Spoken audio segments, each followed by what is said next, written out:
review a little bit from yesterday. Yesterday. Let's do a couple of problems from, yesterday. All right, let's look at, well, first of all, we're switching back and forth from logarithmic form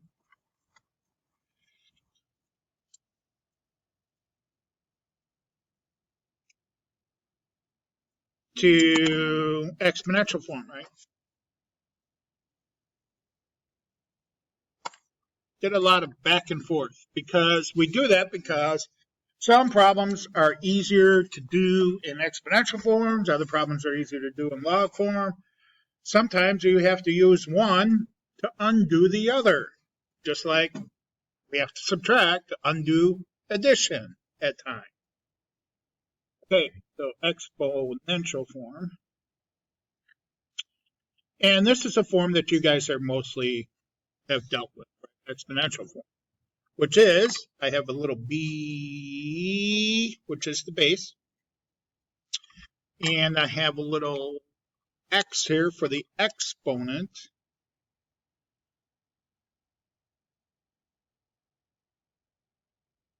And that equals my y, which is a number, just any old number.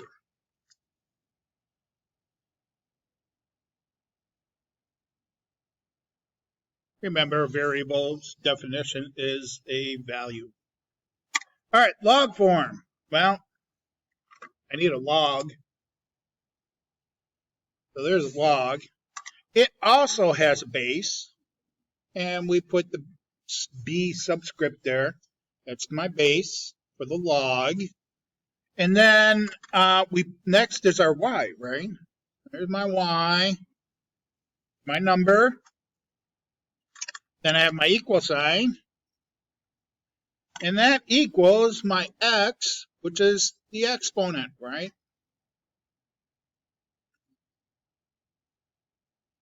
So yesterday we spent a lot of time going, well, not a lot, but some.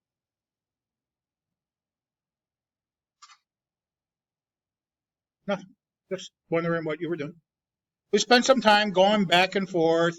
I think a lot of our problems were we took log form, put it in exponential form, and then evaluated and so on and so forth. If you looked at your homework, as most of you did, right? Page 456. Let's look at a couple of problems, okay? Let's look at problem number, 13. Okay, problem number 13 is, well, I have 10 raised to the 3, and that equals 1,000. Okay, well, I'm going to go ahead and label these. Now, we're supposed to put this in log form. So I'm going to go ahead and label these. Well, 10 is the power, or 10 to the 3 is the power, and 10 happens to be my base. 3 is my exponent, and 1,000 is my y. So if I were to put this in log form, well, I need a log. The base, again, is 10. And my y, well, my y is 1,000. That goes next. Equals my x exponent. So equals my x, which is 3. So that's my answer. See how easy that was? So easy. Okay, how about number 15? Number 15 says 1/10 equals 10 to the negative 1. By the way, when we're going from a fraction to a whole number here, you better have a negative exponent, or vice versa. 10 going to a fraction. That means you got a negative exponent. So I'm going to go ahead and label. Let's see, my power is 10 to the negative first. So this is my b. Here's my exponent. And my y, 1/10. So I have my log base b, which is 10. Then my y goes next, which is 1/10, equals my exponent, which is -1. Isn't that nice? Okay, what else? Let's do 21. Now 21, we had to evaluate, right? And they gave it to us in log form. See, I had log base 4 of 2 equals x. Now, they didn't put an equals x, but I'm going to put an equals x because I gotta have this something, equal something. I gotta have an exponent. So, first thing I'm going to do is I'm going to put this in exponential form because I know how to do exponents. Okay, my base, again, here's my base. Here's my y. And here's my exponent. So exponential form, I have my base 4 raised to the exponent, which is x, equals y, which is 2. Then you ask yourself, well, how do I make this 4 raised to a power equal 2? How can I make that 4 2? How can I make that 4 a 2?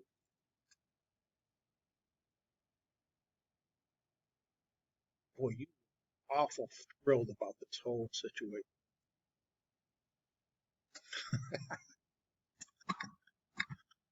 Just hate even logs. Just don't like it.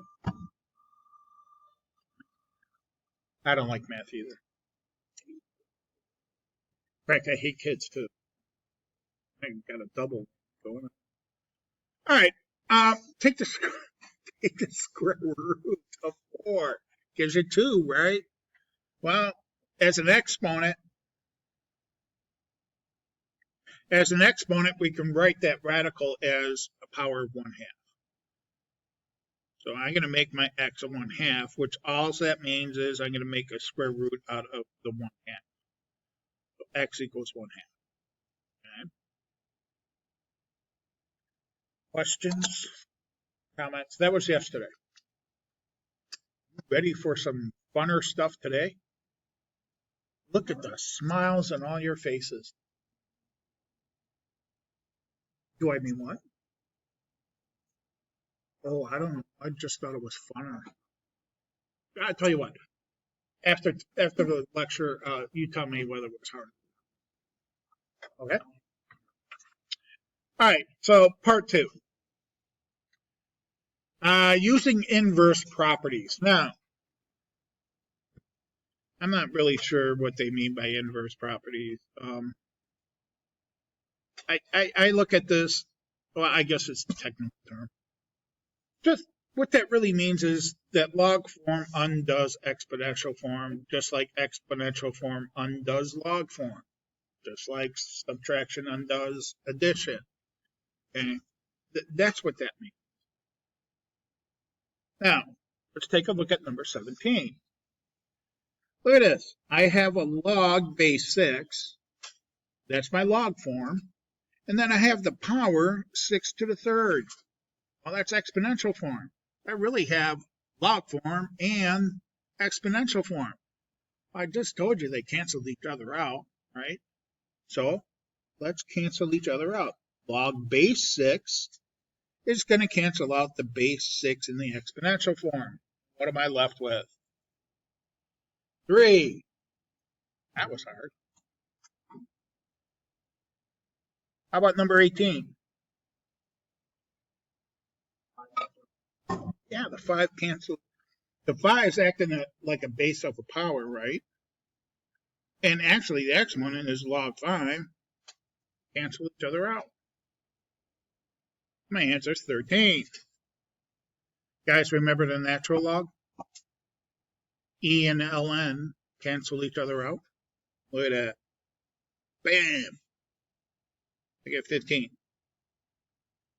And then 20, they start using regular log properties, which we haven't learned yet. Isn't that nice of them to do that to you? If you turn the page, 7.4 properties of logarithms. Yet, this is 7.3. I guess they just assumed that you went ahead and read it. Jerks. Here's another one. Okay. Let's see. 22. I have base 10 as a power. And I have log, that's the common log. That has a base 10. These are going to cancel out. And my answer's those. And I'm not going to do 23 either. They want you to get used to this because we actually do have inverses with the log function. As Bob Seger and Metallica would say, turn the page. And here it is, finding inverses.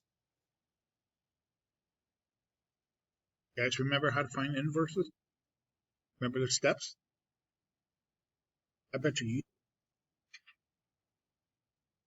No. Oh, you're looking. Oh, you're not. You're looking away now. Oh, that's right. All right. Step number 1. Switch the y and the x. All right. Okay. So we get x equals log base 3 of y. And then step 2 was solve for y. All right. Well, I got that log base 3 again. So what cancels out the log base 3 just like we did before?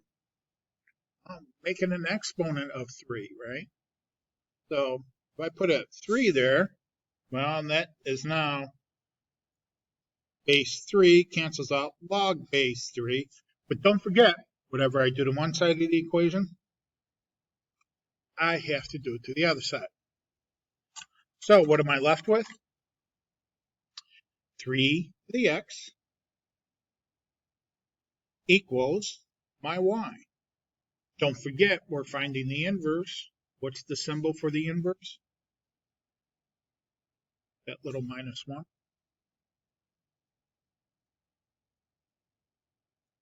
So there it is. Now we find the inverses, just like we found the inverses for polynomials. Step, oh, I'll cut that out of that. I heard a yawn. Switch the x and the y.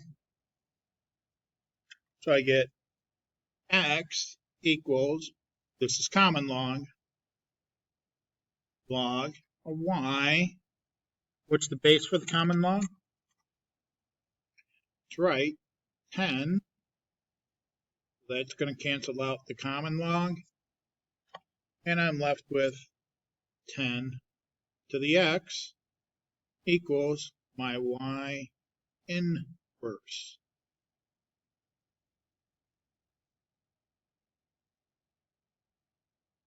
And 26.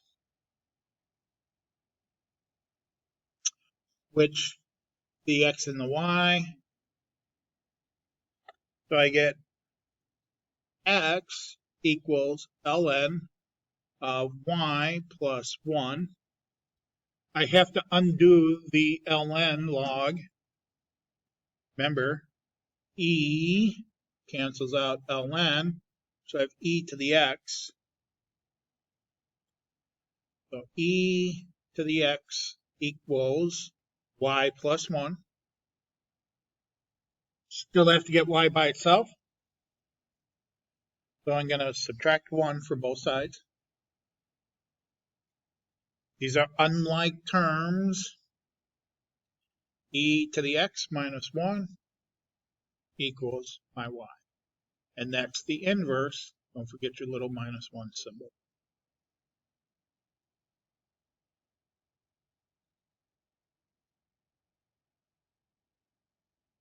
Okay. This is where the funner stuff starts.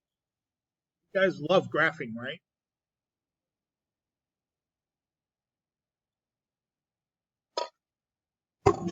This is a new function we're learning about, right? Oh, I thought you were sleeping. So, it has a parent function, right? Guess what? There it is. If I were to expand this to the actual, long form equation, y equals log of x minus h plus k. It's just that our h and k are always 0 for the parent function. That's why we don't put the h and k there, right? All right, what do you think we should do? Got to find all the stuff. That's right. Put it in our calculators. I knew you guys would get it. Okay, then that's what I'm going to do. Can you what? I can't hear you. You got it? What was your question? You sure? I'd be more than happy to answer it for you. Okay, so I got to put in there log of x, and I'm going to graph it. So there it is. Let's see. How can I graph this pretty accurate? Well, I can go to my chart and get some points. Right? So, second graph. Get all this error stuff. Well, and let's go down here. It looks like I got a number here. I got the point 1, 0. I'm going to start there. 1, 0. In fact, that's my x-intercept. They're looking for that. So, x equal 1. Okay, let's see if we can find another point. I'd like to find a whole number. Scroll down. Oh, 10, 1. 10, 1. Okay, so I got it from this point to here. If I look on my graph, it kind of looks like it goes up slightly from the x-intercept. And try this.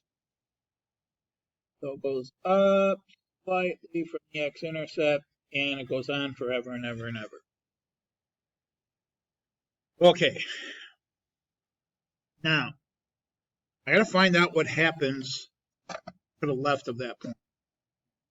To the left of that point, looks like it starts curving down, and it stops for some reason. Let me see if I can get some points. Oh, I get those error messages. Error.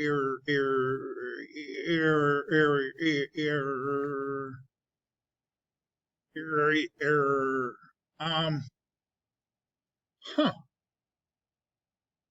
Well, let's see. From this point, x equals 0 on, and we get all those errors. So I'm going to put this line here. By the way, that's y-axis, right? The equation for the y-axis is x equals 0. Your calculator has issues. It should be going to that emotional wellness thing day. Take your calculators with you because it's got issues. You know what the issues are? It's not good enough to graph this. Your calculator, believe it or not good enough to graph the log function. So it needs to go to the, those wellness seminars. It may feel big.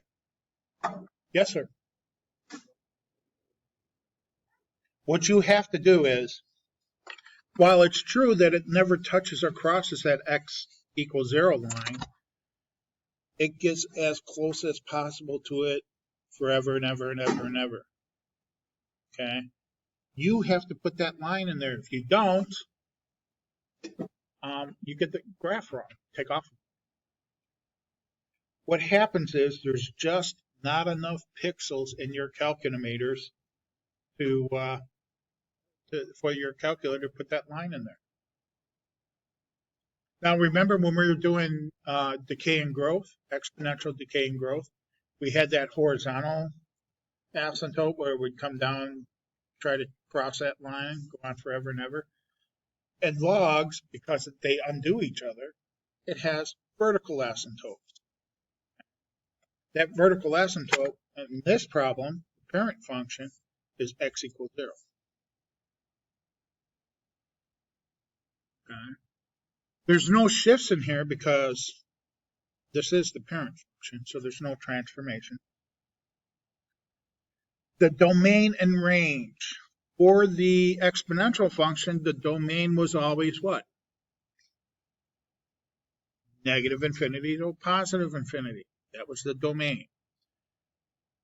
Again, this one's the opposite of it, or undoes it. So the range is going to be our negative infinity to positive infinity for this clock. Okay, your domain, instead of k, remember for exponential, it was negative infinity, k, positive infinity, one of those, two of the three. For the domain for the log function, it's going to be your h, and either you're going to have negative infinity or positive infinity. So our h here, well, that's the parent function, it's 0, right? And if you look at the x domain, it goes out to positive infinity. So in this case, it's going to be your h positive. Be careful, because it could be h negative infinity.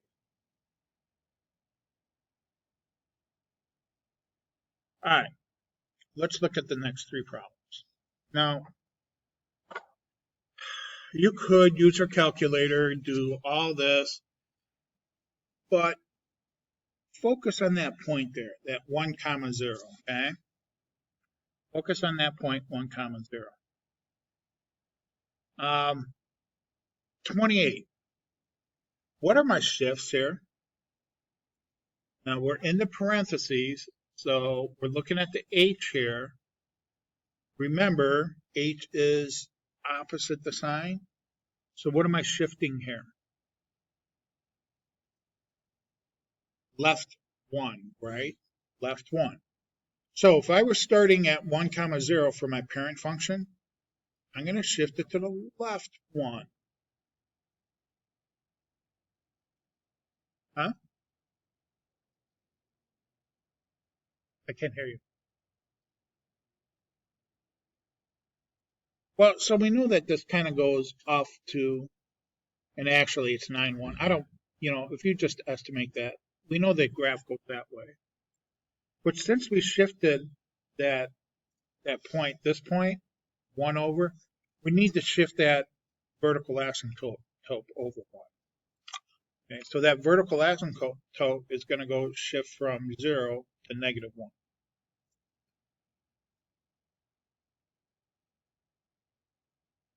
So here's that vertical asymptote, right? X equals negative. That does a lot for us. Okay, it tells us our domain because that's my h minus 1, right? Or just 1. So my domain is minus 1. Remember, h. My vertical asymptote range is always negative infinity, positive infinity for the log function. Vertical asymptote, well, we shifted it over, so it's x equal negative 1. I don't care about these x-intercepts for now. It's too much work for a useless point. Okay? But make sure on your graphs that you continue that line down, that asymptote. Got to go back and finish off the domain. I start at negative 1, and it goes to infinity. It's so much easier to do this without a calculator.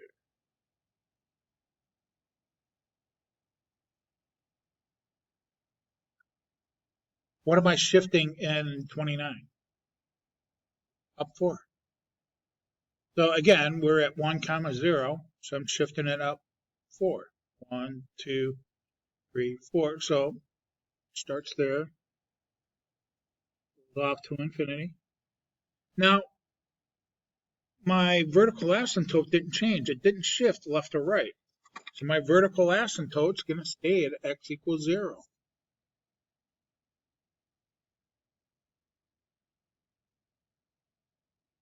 Which means my h is 0.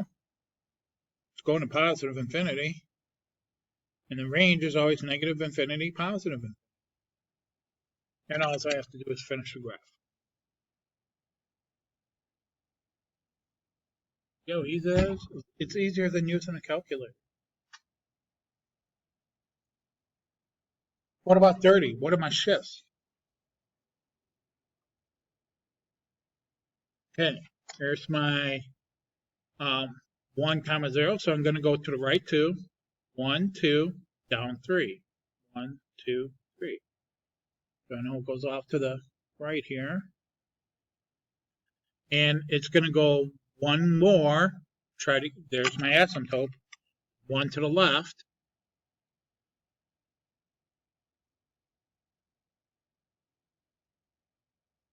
Or in other words, it's my h, 2, right? X equals 2. That's my domain. 2 goes off to positive infinity. Always negative infinity, positive infinity. For the range, vertical asymptote, x equals 2. Then finish your graph. I think it's easier to do that than to sit there and mess with the calculator. More than happy to use a calculator.